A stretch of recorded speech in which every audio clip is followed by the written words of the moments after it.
महाराज भजन करने से तो पृथ्वी पलट जाती है, दिशाएं बदल जाती हैं, जीवन परिवर्तन हो जाता है महाराज भजन करने से। एक बार लगो तो सही, करो तो सही, फिर देखना आपका जीवन में कितनी खुशहाली आती, कितना आनंद आता, कितना सुख बरसता है। लगो तो सही, करो तो सही। अगर वाकई में जीवन को सफल बनाना चाहते हो तो हर व्यक्ति को भजन करना चाहिए, हर व्यक्ति को कृष्ण का भजन करना चाहिए, राम कृष्ण का भजन करना चाहिए, हर व्यक्ति। वही जय और विजय हिरण्याक्ष हिरण्यकश्यप बनते हैं। दिति ने जब 12 वर्ष हो गए, कश्यप ऋषि ब्रह्मा जी आए, कहा देवी बच्चों को जन्म दो, सृष्टि रोकी नहीं जा सकती है। दिति ने जन्म दिया है बच्चों को, इतने पहलवान बच्चे हुए, वही जय और विजय हिरण्याक्ष हिरण्यकश्यप बने हैं। हिरण्याक्ष हिरण्यकश्यप ने पृथ्वी को ले जाकर के रसातल में छुपा दिया। प्रेम से बोलो राधे राधे। रसातल में छुपाया है, पृथ्वी को छुपा दिया है, घूमने लगे हैं। कोई हमसे युद्ध करने वाला व्यक्ति मिले, नारद जी मिल गए, नारायण नारायण, पकड़ लिया बाबा को, कहाँ जा रहे हो? बोले मेरा तो काम है जाना आना। बोले केवल भगवान का नाम लेते रहते कुछ करना आता है? बोले मेरे को कुछ करना नहीं आता है। बोले लड़ोगे? वो नहीं लड़ते हैं, लड़ना नहीं आता है। तो बोले फिर कुछ तो करना पड़ेगा। वो लड़ना नहीं आता है, लेकिन लड़ने वाला बता सकता हूँ, कौन लड़ सकता आपसे? बोले बताओ। बोले आपकी जो प्रिय वस्तु है ना। बोले क्या? बोले पृथ्वी है ना आपकी प्रिय वस्तु, जिसको आपने रास्ता में छुपा रखा है। बोले हाँ हाँ हाँ। बोले उसको भगवान विष्णु लेकर के आ रहे हैं, आप अपने धरोहर को छुड़ा लो, नहीं तो लुट जाएगी पृथ्वी। हिरण्याक्ष हिरण्यकश्यप पहुंचे हैं वहां पर समुद्र किनारे, जहां पर 12 भगवान अपने डालों पर पृथ्वी को रख करके ऊपर आ रहे हैं। ललकारा है, अरे भीरू कहाँ जा रहा है मेरी पृथ्वी को लेकर के? भगवान ने कहा बाद में बात करेंगे, अभी बात करना ठीक नहीं है। पृथ्वी की स्थापना करी है, पृथ्वी की स्थापना करके वापस आए हैं। हाँ बोले अब बताओ क्या बात है? बोले मेरी पृथ्वी को कहाँ ले जा रहे थे? भगवान ने कहा पृथ्वी तुम्हारी नहीं थी, ना तुम्हारी है, ना तुम्हारी रहेगी। लोग कितने यत्न कर लें, ये मेरी है, ये मेरी है, ये मेरी है, कोई सिर पर लिख करके नहीं गया, यहीं छोड़ गया। पृथ्वी नारायण की है, पृथ्वी नारायण की रहेगी, पृथ्वी नारायण की थी। ये विष्णु पत्नी है, पटरानी है। भगवान ने कहा वो तो संसार की तुम्हारी नहीं है। युद्ध हुआ है, युद्ध करने को तैयार हुए, भगवान युद्ध कर रहे हैं। एक बार लक्ष्मी ने भगवान से पूछा कि आप युद्ध कैसे करते हो?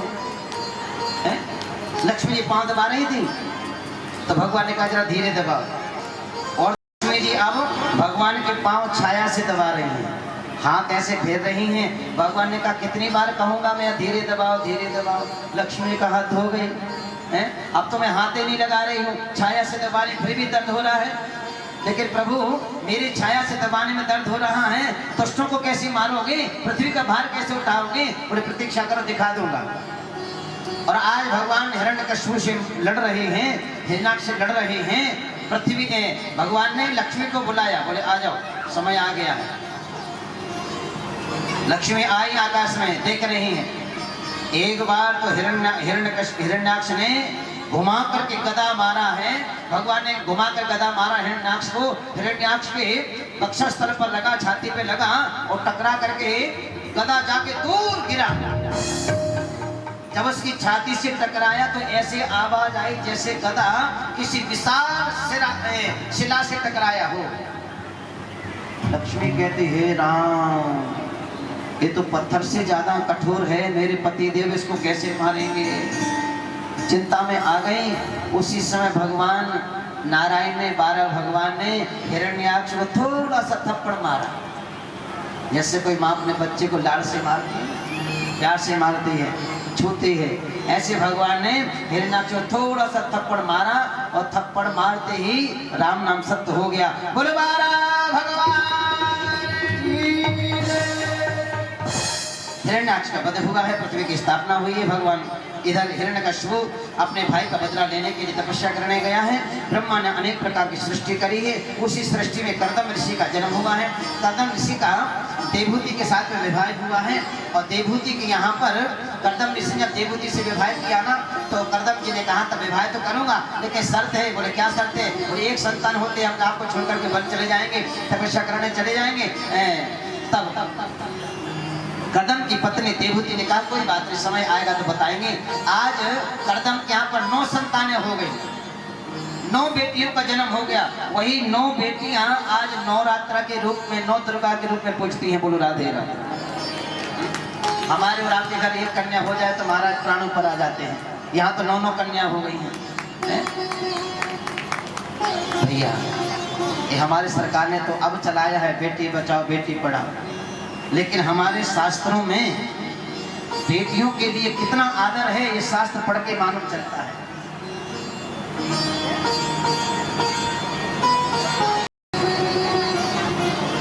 क्या हुआ महाराज? हे पितामह क्यों रो रहे हैं आप? क्या कारण हो गया? क्या गलती बन गई? बोले बेटा मैं नहीं रो रहा हूँ, ये तुम्हारा आंगन रो रहा है। अरे पिताजी ये पितामह आंगन रोता है क्या? बोले हाँ रोता है ना। बोले कैसे? बोले जिस आंगन में कन्या का कन्यादान न किया जाए वो आंगन रोता रहता है, वो घर रोता रहता है। बोले आज्ञा करो क्या करें? बोले बेटे तो बहुत है, कन्या नहीं है, क्या करें? बोले तपस्या करो जाके। और आज दक्ष प्रजापति लड़की की प्राप्ति के लिए, कन्या प्राप्ति के लिए तपस्या कर रहे हैं और हम लोग तपस्या कर रहे हैं भगवान लड़की ना हो जाए। धिक्कार है हमारे जीवन को। तपस्या कर रहे हैं, आदि भवानी जगदम्बा प्रकट हुई, वरदान मांगो क्या चाहते हो? बोले आप हमारे घर बेटी बन करके आ जाओ। महालक्ष्मी, महादुर्गा, महाकाली कहती मैं किसी की बेटी नहीं बनती हूँ। तो बोले जाओ फिर हम फिर तपस्या करेंगे, फिर तपस्या करेंगे, फिर आएंगे। बोले वर मांगो मेरे घर बेटी बन के आ जाओ। आज आदि दुर्गा, आदि शक्ति, महाकाली, महालक्ष्मी, महासरस्वती आज दक्ष प्रजापति के यहाँ पर सती के रूप में जन्म लेती हैं। बोलो राधे।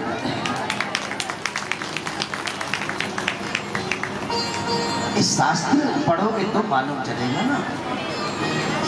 जिस घर में कन्या नहीं है उस घर में उजेला नहीं है। कभी बेटी बटाती नहीं है, बेटा तो बटा लेता है।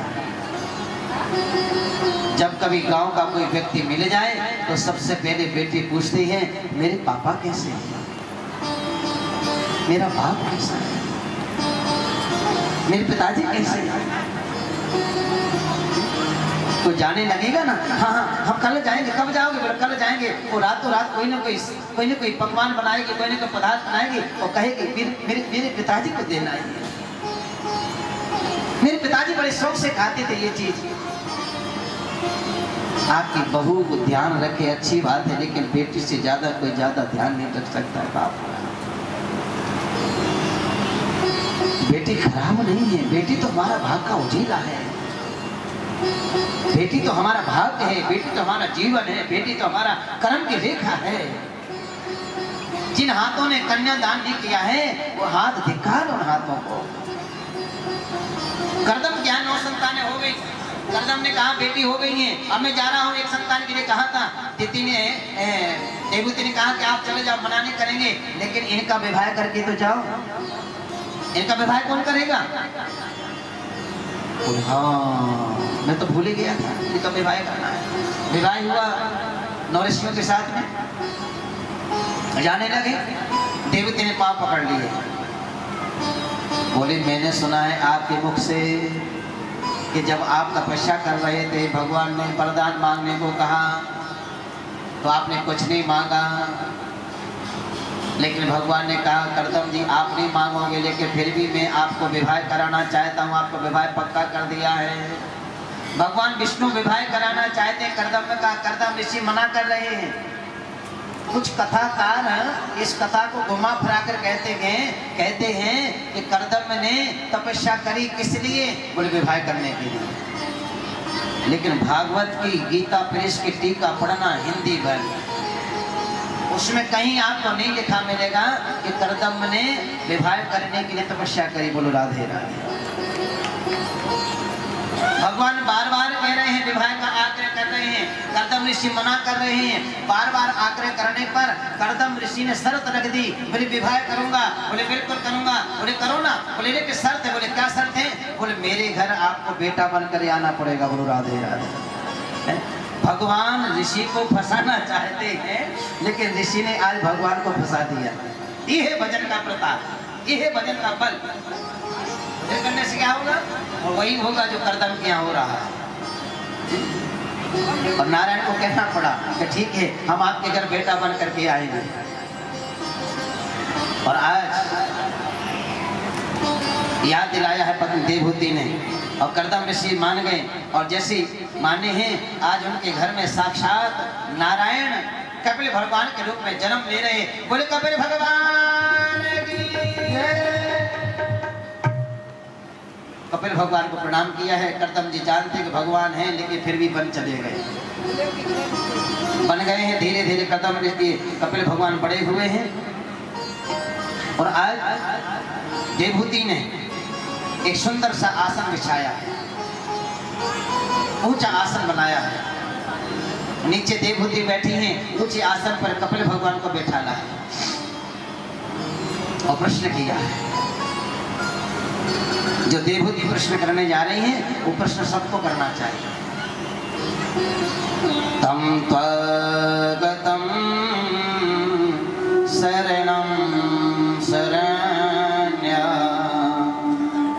स्वभृत संसार तारो कुठारम जिज्ञासया प्रकृति पुरुषस्य नमामि सदा मैं विदो वरिष्ठा नमामि सदा मैं वेदम वरिष्ठा।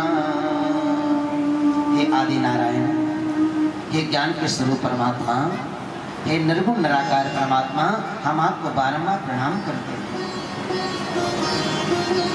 मैंने कल कहा था ना, हमारे देश में अवस्था नहीं, रूप नहीं, धन नहीं, ज्ञान पूछता है। ये जो प्रणाम कर रही हैं, ये किसको प्रणाम कर रही है?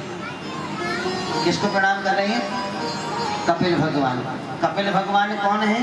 बेटा है। देवहूति क्या है? माँ है। क्या माँ बेटे को प्रणाम कर सकती है? नहीं कर सकती है। लेकिन आज देवहूति आज बोल रही हैं कि मैं आपको प्रणाम, देवहूति कह रही हैं मैं आपको प्रणाम नहीं, आपके ज्ञान को प्रणाम, आपके स्वरूप को प्रणाम, आपके निर्गुण निराकार को प्रणाम कर रही है। क्यों प्रणाम कर रही है? और जिस संसार में हम रह रहे हैं ना, वो संसार हमारे लिए बड़ा धोखा दे रहा है। कैसे धोखा दे रहा है? जैसे अज्ञानी व्यक्ति जिस डाल पर बैठा हो, उसी डाल को काट रहा हो, उसको पता नहीं है ये डाल कटेगी, डाल बाद में गिरेगी, हम पहले गिर जाएंगे। हे नाथ, हम अज्ञानी पुरुष जो हैं, जिस डाल पर बैठे ना, उसी डाल को काट रहे हैं। किससे काट रहे हैं? जिस डाल का हमने अपने कुल्हाड़ी में बैठ डाला हुआ है, उसी से काट रहे हैं। हम अपने शरीर को, अपने आयु को, अपने जीवन को नरक बना रहे हैं अपनी आदतों से, अपने आप पर घात कर रहे हैं। हे नारायण, आप कृपा करो, इनको हम पहचान सके, ऐसा कोई ज्ञान का उपदेश दो। कपिल भगवान ने प्रारंभ किया है। गुणेषु संयुक्ति बंधिनान रक्तः वपुंसा कहा, माँ, हर व्यक्ति अपने गुणों में बंधा जा रहा है। कोई कहे ना कि आप बहुत अच्छा गाते हैं। अच्छा, मैं अच्छा गाता हूँ? हाँ, बस सोएगा, उठेगा, बैठेगा, मैं अच्छा गाता हूँ, मैं अच्छा गाता हूँ। उसके गीत पर वो स्वयं बंधे जा रहा है। अरे आप तो बहुत सुंदर हैं। अच्छा मैं सुंदर हूँ क्या? तो बांधता नहीं है, स्वयं बंधनों में स्वयं बंधे जा रहा है अपने बंधनों में। इन बंधनों से कैसे मुक्ति मिलेगी? बोले इन बंधनों से मुक्ति मिलना है तो किसी अच्छे महापुरुष का संग करो, संतों का संग करो। कपिल भगवान का संतों का संग करो। देवूति ने पूछे संतों का पहचान क्या है? तब यहाँ पर 4 लक्षण गिनाए। आप लोग अति सूक्ष्म कथा करते आगे बढ़ेंगे और संतों के 4 लक्षण बताए। क्या? जिता जितेंद्रिया कारुणिका श्रद्धे सर्वदेहिना अजात शत्रु शांता साधवा साधु भूषण। माँ साधु कौन? बोले जो जितेंद्रिय हो, करुणा हो, सबको व्यक्ति अपना माने वो साधु है। जिसका कोई शत्रु ना हो, जिन्होंने अपने शत्रु को जीत लिया हो। जो शांत हो वो साधु नहीं, वो साधुओं के भूषण हैं।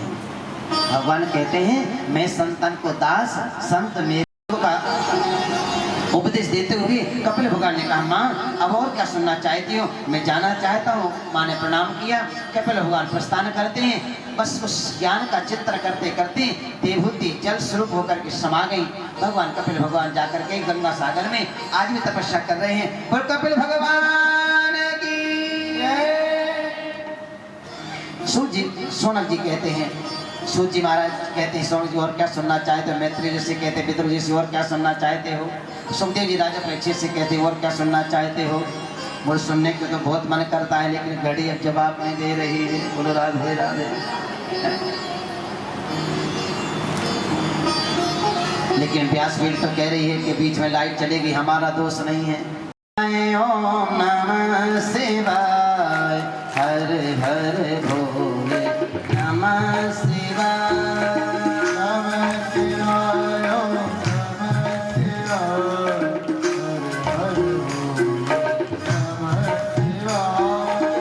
नमः शिवाय ओम नमः शिवाय हर हर भोले नमः शिवाय। भाई भूत भावन महादेव के साथ में कर देगा। जिसके घर रहने के लिए घर नहीं है, चलने के लिए विमान नहीं है, पहनने के लिए कपड़े नहीं है। आज दक्ष प्रजापति अपने आप को एक अपमानित महसूस कर रहे हैं। विवाह तो हो गया सती का, लेकिन महादेव ने सोचा, ये दक्ष ने सोचा कि ये महादेव से बदला कैसे लिया जाए। मेरी बेटी का एक बार भी मना नहीं किया इसने कि नहीं नहीं नहीं आपकी कन्या हमारे योग्य नहीं है। इसने जल्दी से बरमाला डाल दी। आज दक्ष प्रजापति ने शिव को अपमानित करने के लिए अपने आप को प्रजापतियों का दक्ष बनाने के लिए दिखाने के लिए एक मीटिंग रखी, जिसमें ब्रह्मा को बुलाया, शिव को बुलाया, विष्णु को बुलाया।